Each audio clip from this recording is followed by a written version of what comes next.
Good morning, everybody.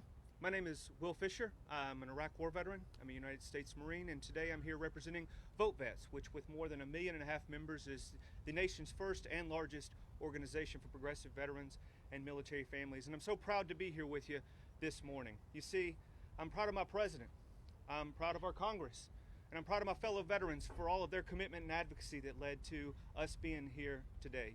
Throughout his campaign for president, Joe Biden promised to bring an end to the war in Afghanistan. But Joe Biden, just like Senator Kaine, understands that bringing an end to a war means more than withdrawing U.S. military personnel. It means more than bringing equipment back home. It's also about keeping our promises to our comrades in arms, to those Afghan interpreters who served right there alongside our U.S. military men and women, very often in harm's way. And that's why I'm so proud to be standing here with you in the wake of what happened this morning. And that is the first group of Afghan interpreters arriving here in the United States at Dulles Airport. And I think it's incredibly fitting, and I think Senator Kaine would agree, that the first place that these group of folks came to was the Commonwealth of Virginia. After all, it's Virginia who gave us the author of our Declaration of Independence. It's Virginia who gave us the father of our Constitution. And it's Virginia who is often referred to as being the birthplace of a nation. And now Virginia continues to be able to continue that legacy as the birthplace of new lives for longtime patriots. It's all about what happened today, and that is keeping promises and making sure that we take them too. And with that, I'll turn it over to you, Senator Kaine. Thank you. Thank you. Well, Will, thank you for your great comments. And it is a wonderful day when you put into a single span of 24 hours, the Senate passes a supplemental security bill with nearly $1 billion to help Afghans relocate to the United States, to increase the number of special immigrant visas from 11,000 to 19,000. We passed that, and within hours the House had passed it. It's on its way to President Biden's desk for prompt signature. But at the same time as Congress takes this dramatic and very bipartisan action to protect our Afghan partners, we have the first landing of Afghan SIVs coming to the U.S. in this kind of new chapter as the U.S. is ending its combat presence in Afghanistan. 2 a.m. this morning, 200 Afghans came into Dulles Airport in Virginia, and after quick processing there, they went to Fort Lee, a fort about 30 miles south of where I live, in the Tri-Cities area near Petersburg, Virginia. There's a hotel that's relatively new on that base that will be used as a processing center for up to 2,500 Afghans at a time. The expectation is once they come into Dulles, they'll be transferred to Fort Lee for prompt processing. Many of them need to have medical exams completed before they can be relocated with families and in communities around the United States. There's already 70,000 Afghan SIVs in the United States, and so there's many communities across the country that have strong pockets of Afghan communities. And so many of these who are processed at Fort Lee will go into these communities, including communities in Virginia where there's already a strong Afghan presence.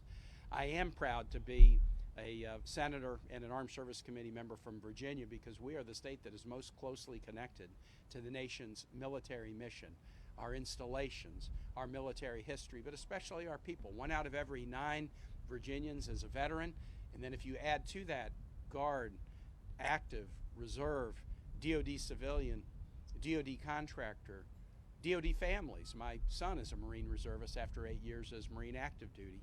You get to a Virginia that's not 1 out of 9, but 1 out of every 2 or 3 Virginians has a direct connection to our nation's military mission. And we feel particularly supportive and even proud that we can be the initial place of touching soil in the United States as these Afghan SIVs and their family members begin a next exciting, challenging chapter of opportunity in this country. Just as waves of immigrants before have enriched our nation, these Afghans are already enriching our nation and will continue to.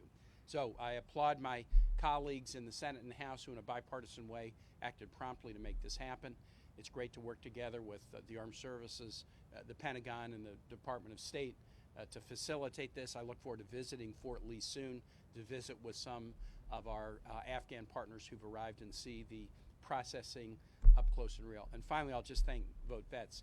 Vote Vets has stayed on this nonstop, absolutely nonstop. When I came to the Armed Services Committee in 2013, I will say John McCain and Jean Shaheen were really the leading edge of this when I arrived on the committee, and I joined them. And the three of us have done a lot of this together. But priorities change, new events grab your attention. You can sometimes be tempted to take your eyes off an important issue to pay attention to some other issue or crisis du jour. But Vote Vets has been steady, and they've always kept our attention on this issue. And the congressional action yesterday, and then the arrival of the first group of Afghan SIVs at Dulles early this morning wouldn't have happened without Vote Vets. So we'll take that back to your whole organization. We really value what you've done. And with that, glad to open it up and take questions. Yeah, please, Leanne. What's the timeline that you expect for all of these people to be processed in, well, actually, before processed, able to leave their families? So it's a complicated timeline, and we're urging the Biden team, and frankly, we've already met with them months ago. We met with them about this at the White House to be as expeditious as possible. There's about maybe 18,000 SIV applications in process, but when you add to those applications family members, there could be another 50+ thousand. And so it's a lot to work through. Some of the applications were pretty far along. Some of the applications are quite early.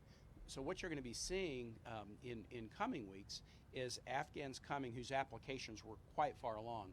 Often maybe the only thing that they need to do is get a full medical exam, and that can take place at Fort Lee.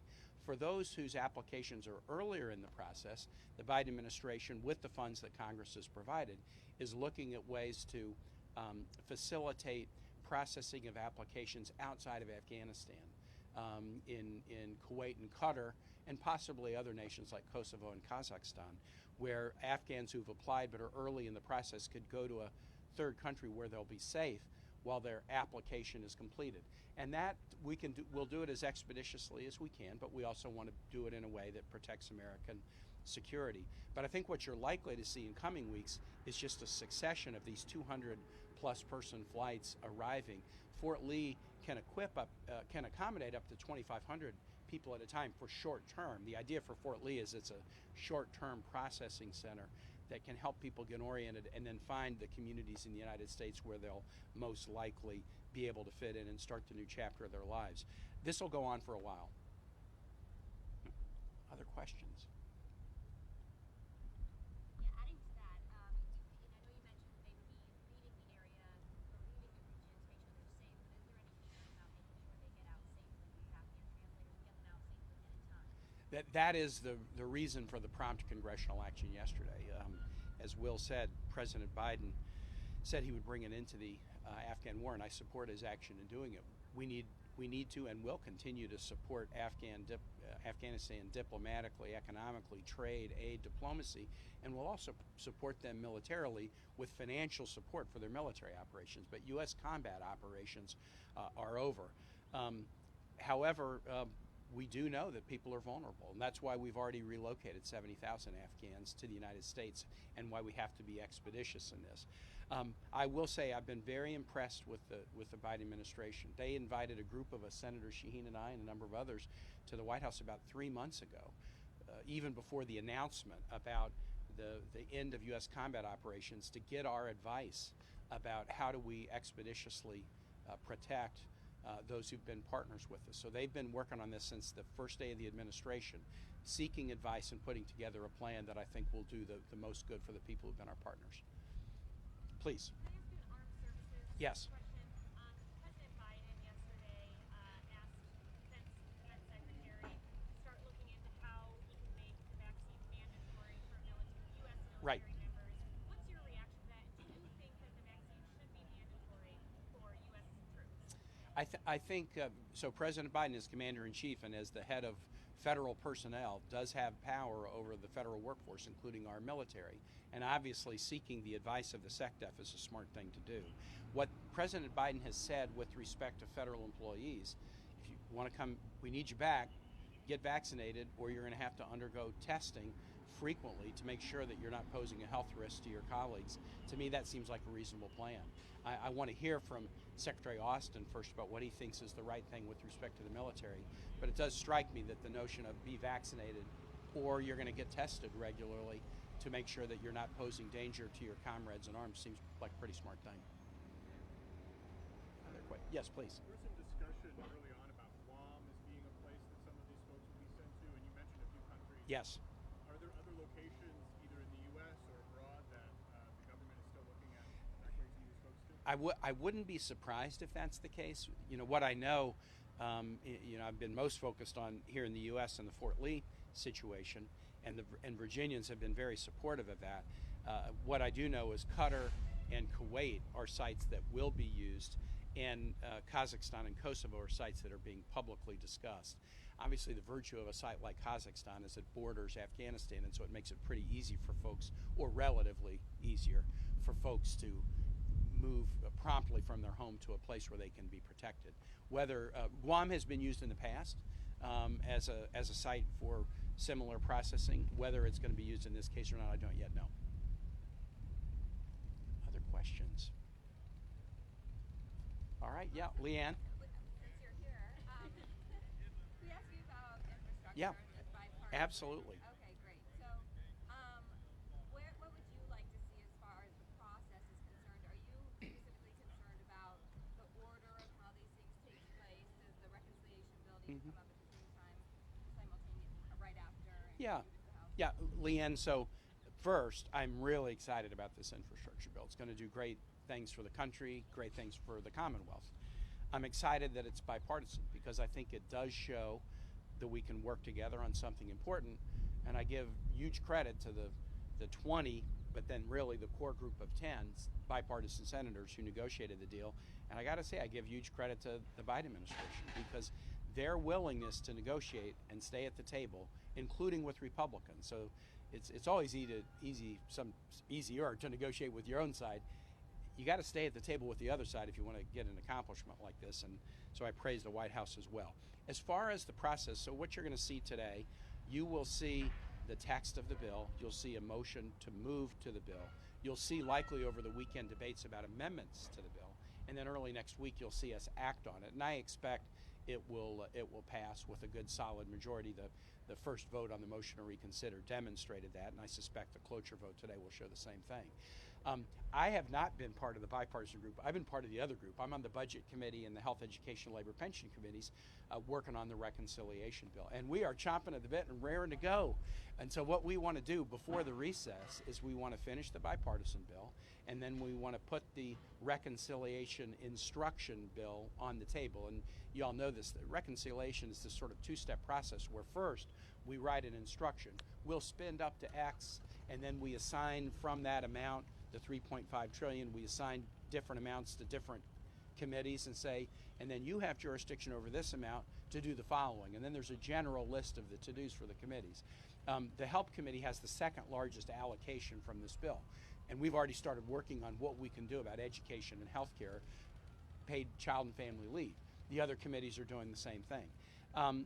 What I think we will see is next week, this instruction bill will hit the table, and we'll have a debate about it, and it includes the vote-a-rama with the offering of amendments. Will we instruct you to do X or Y, and we'll run through that amendment process. But before the recess, I hope late next week or over the following few days, we'll get the reconciliation bill done, we'll pass it, and that will initiate the process that will be an August process of each committee taking what they've been allocated and reducing it to the critical details. We'll then come back after the recess, and that bill will be on the floor with the second vote-a-rama to get it done. But I'm very excited about it. I've been less concerned about the ordering of the two because I feel confident in my colleagues. I've been urging my bipartisan colleagues on and supporting them, and I feel confident in my Democratic colleagues on the reconciliation bill. So to me, the order is not that important, but timeliness is important, and that's why we need to get both of these done before we go on recess. We do. Yeah, we've got the votes on the reconciliation bill.